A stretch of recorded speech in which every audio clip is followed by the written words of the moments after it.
Russell? Yeah. We gotta do the review, man. I know it was shit, but we gotta finish this. Yeah. Mm-hmm.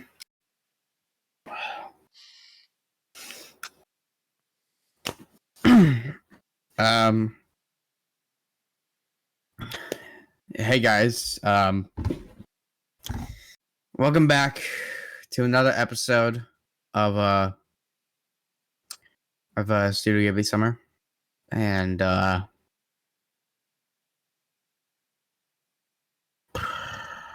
don't even know if I can make it through this.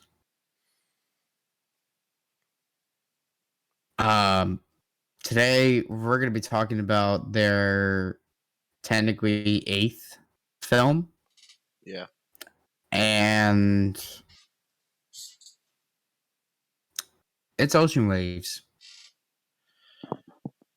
Released on May 5th, 1993, and we're not...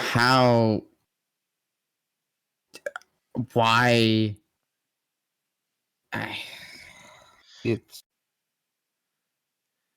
And, there's no budget or box office, because this was actually a television movie, rather than, a theatrical one. And that just shows... if it wasn't obvious from Russell alone, this movie was god-awful. We tried to find a budget for it, but apparently no one documented it anywhere. Yeah. So, yeah. And obviously, no box office for for Japan or anywhere else, because, yeah, this was direct to TV, Yeah. basically. And it fucking shows. Oh, yeah. This was directed by, I'm probably going to butcher this, Tomoe Mokozukiyo. I probably butchered that. I think this was his only Studio Ghibli movie that he did. And I hope so, because I can't imagine if he made more, how awful those would be. I mean, do we really need to go over the story? Because there's... I'll explain the summary. I mean, you've gone through enough hell. I'll just carry this episode.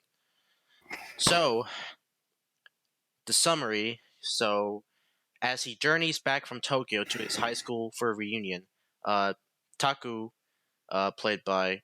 We're probably going to butcher the fuck out these names, because also, I guess I should say right now, this is the only Studio Ghibli movie to not have an English dub. And apparently, it was so bad that neither Disney or G-Kids wanted to even make an English dub. So, yeah, you can already just... if it wasn't obvious by Rose's reaction, and my reaction as well, this is god-awful. So, yeah, as of recording this, which is July 19th of 2023, there is no English dub for Ocean Waves. And I can't imagine how the English dub would be.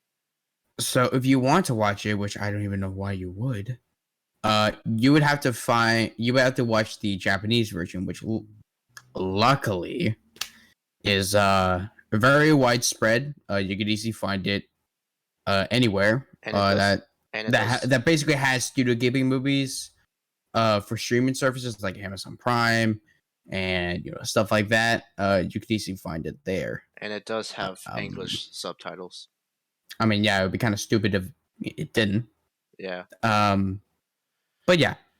But anyway. So all of the voice actors that we'll be mentioning in this review are from the Japanese version, because like we said, there is no English version, so we can't really go over the English voice actors. Alright, so back to the summary. So as he journeys back from Tokyo to his high school for a reunion, Taku, played by Nobuo Tobita, probably butchered the fuck out of these, recounts his memories from his school days, focusing in particular on a love triangle that developed between him and two of his friends. Now already, this kind of has the same elements as Only Yesterday, but it's just pulled off so much worse. Like, I genuinely did not think you could make a worse movie so quickly after Only Yesterday. Yeah, And yet, they fucking did it. yeah, because we went from Only Yesterday, which was awful, and then we went to Porco Rosso, which was a good one, and then we went back to a bad movie that was somehow worse than Only Yesterday. I can only hope that the rest of these movies are better. But Oh, granted, we also got to talk about My Neighbors to Be Modest after this, so I yeah. don't fucking know. All right, so the cast, I've only included three because there are three main characters, and like just like Only Yesterday, there is a lot more characters, but they only show up for like a few scenes, and then they're just shoved to the side, like they don't even fucking we don't even see them anymore. But yeah, so we have Taku, played by Nobu Tobita. Um, he's all right. You just feel bad for him because of all the shit he has to deal with. Yeah, which we'll probably get to. Um, but yeah, nothing really much to say. Kind of bland. Yeah, Well, granted, yet you do feel for his character, unlike whatever the fuck her name was in Only Yesterday, because she was just so fucking bland. Like Taika. this one, you could actually you actually understand like what his character is going through. Yeah, But at the same time, you feel for Taku more than Taiko. yeah, but it doesn't really help Yeah, the movie. and Uh, we have you Utakata, I think that's how you say it. Played Yutaka. Yeah, Yutaka, I guess. yeah Utaka, played by Toshikyo Siki. I again, if we butchered any of these names, we're very sorry. Because we don't know Japanese that well. But again, alright character. Kind of fell for him until one moment near the end, but then you're supposed to feel for him again. It's kind of weird, but overall, he was alright. And then we have Rika Ko, played by Yoko Sakamoto. Probably actually the easiest name to probably pronounce. Um, I don't know the what else. I don't know what else the there is the to say. voice. Okay, to be fair though, her performance is all right. Like the performance itself is all right. But the character It's yeah, it's just the character is a herself. massive bitch. Yeah. I don't know how else to describe it except that she was just a massive bitch this whole time. Yeah, to basically put it lightly, basically she went uh her class the whole school went to this trip to Hawaii. She somehow lost her money, which I'm like, how the fuck do you even manage that? You're in fucking Hawaii. So she asked Taku for some money. I think about 20,000 yen. Yeah, Which we did the math equates to about like what, like $300. yeah, about $300. Uh, and apparently, Yakuta did the same thing for her. So she has about like 40,000 yen. And instead of using it for stuff that, can actually help her, she decides to fly out to fucking Tokyo to visit her dad against her mother's wishes.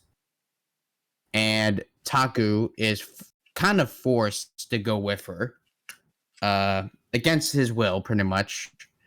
Goes there, meets her father, who has to give him the money, or give him money in return for the money that her daughter or his daughter took from him. Like, imagine how fucking bad that guy felt when he had to go down that elevator and be like, yeah, my daughter owes you money, so here. Like, I'm very sorry for that. Like, that must have felt so fucking awkward and horrible. Then she fucking finds where he is, sleeps in his bed, which forces him to sleep in the fucking bathtub. Then, on two different occasions, makes it seem like that Taku is her boyfriend, which I'm just like, uh.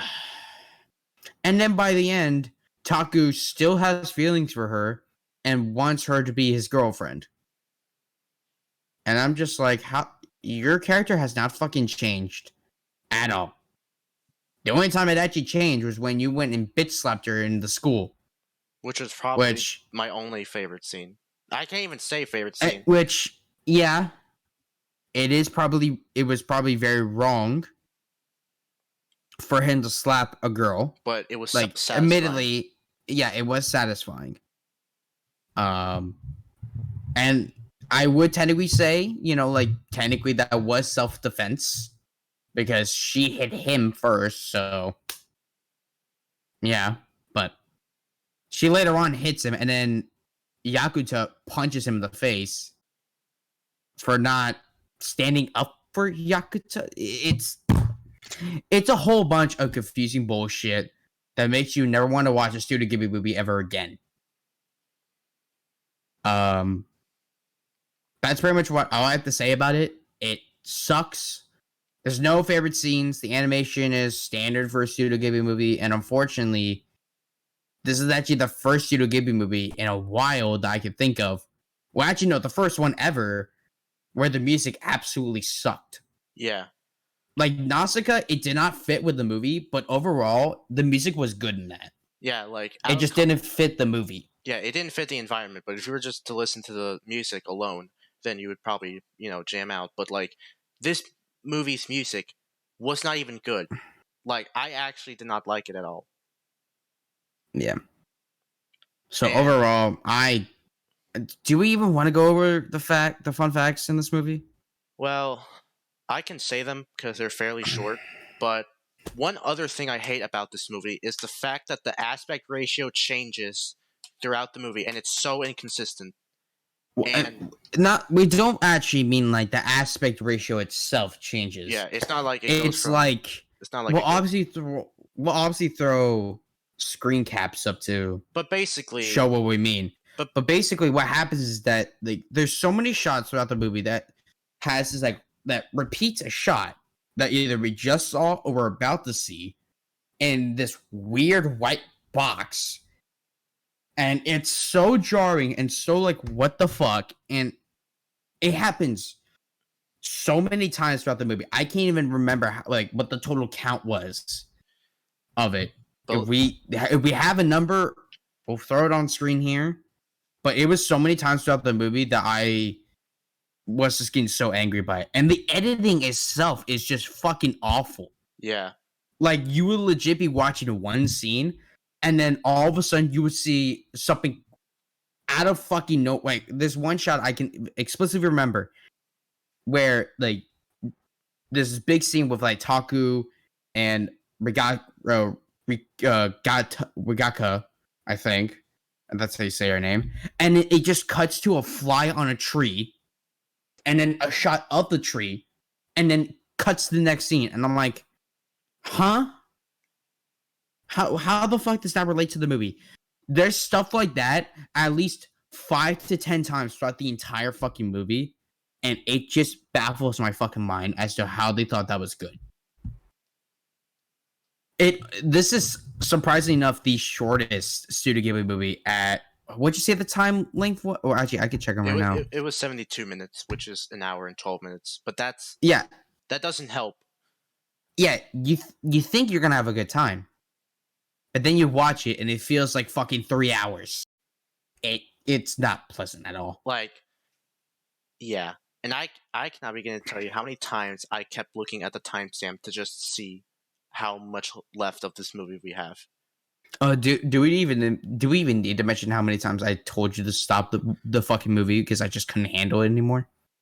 Way too many times. I'll just say that, but I think at least 5 to 7 times I've said that throughout the movie. And it was genuine because I could not. Like, I think only yesterday I said it only like maybe 3 to 5 times. But this was just like so awful. It's like not even 10 minutes into the movie, Russell already said, "Turn it off. I don't want to see this anymore." Like, the fact that the movie can make Russell say that fast just shows you how bad this movie is. And the thing is, we're gonna get to favorite what fun facts soon enough. But with only yesterday, I said that movie, like, the thing about that was like it had a good concept, but it was just executed poorly. in my mind. And yet I've heard people praise that movie for like being like, one of those like thought-provoking kind of movies where it's like, self-worth and like it's, the undertones you need to really watch out for. I personally hate the movie, but I can see why other people like it. This, on the other hand, I do not understand if anyone likes this movie at all. Like, if you like Only Yesterday, that's fine. If you can like that, if you can like something in that movie that I could not like, then go ahead, like it. That's good for you. But I have not encountered one person yet who has watched Ocean Waves and thought it was a good movie. Like, either every single person I've met who's talked about Ocean Waves has said it was either a mediocre movie or 90% of the time was a straight up bad movie. And that can persuade your opinion. I don't know. Like, I'm like one of those people who does not like having other people's or having your opinion persuade by other people's opinions. Like, I prefer to watch or to actually experience that thing first to make my opinion about it. But this is one of those cases where you really don't need to watch it. You can just base it off of other people's opinions and just understand it right quick and be like, okay, maybe that's something I should avoid. And that's pretty much about that's all I can say about it. I mean, do you really want to go over fun facts? I don't even know if this is even worth mentioning. Well, I'll just be quick with this one, because it's fairly short. So, okay. So, fun fact number 1: did you know that this film was based on a novel? How? Yeah, I don't know how, but Ocean Waves is based on Psycho Himuro. Again, sorry if I butchered it. It's based on their novel I Can Hear the Sea. And I think later Prince in the movie had that as like a subtitle. Yeah, because apparently that's like the translation into like the original Japanese. But yeah, that's like about it. But okay. So actually, yeah, technically, Ocean Waves it's its American name. Yeah. In Japan, it's actually called like I Can Hear the Sea. Which, by the way, I'm gonna say this right now: Ocean Waves, it's a fucking lie. And even I Can Hear the Sea. I don't even think there's one mention of a sea throughout this entire fucking movie. So that's fucking false advertising right there. Yeah. But go on. And the last fun fact is that did you know that the film went over budget? Which it kind of surprised me because this seems under budget. But anyway, so this film was released in 1993 in Japan as a project by some of Studio Ghibli's younger staff, like Russell said, the B team basically. And despite the intention to create a lower budget animated film, the project went over budget and took longer to produce than it originally intended. And I don't How? Yeah, I get like how. I don't even think if they took more time to work on this movie, I don't even think it could have helped fix this movie with all of its shittiness. So yeah, that's pretty much about it. I mean, Me and Franco. I mean, I think we can both say our exact letter grade at the exact same time. fuck F tier. Yeah.